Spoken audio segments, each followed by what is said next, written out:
Good morning. Well, Katie, statewide, almost 90,000 students just never showed up back in school. And they don't know where these students are. Now, those numbers are much lower here in Duval County, though we're still waiting to get the exact numbers from them. But this is not the only thing local union leaders with the teachers union are looking at here.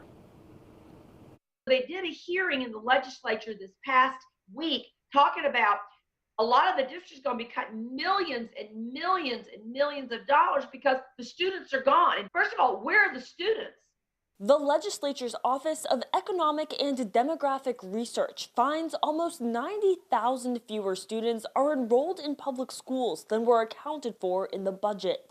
Duval Teachers United President Terry Brady says the most important thing is finding those students. They never came back, and they're not in homeschool, they're not in virtual, they're not in Duval homeroom. No one knows where they are. The governor's proposed price tag on education, nearly $23 billion.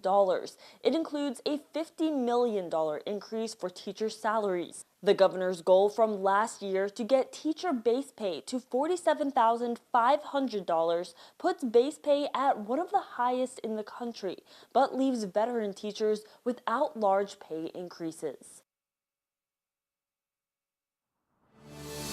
And that teacher salary part is a big topic that Terry Brady is watching. We're going to dig more into that coming up in the next half hour here on GMJ. I'm Renata DiGregorio, live in Jacksonville. First Coast News on your side.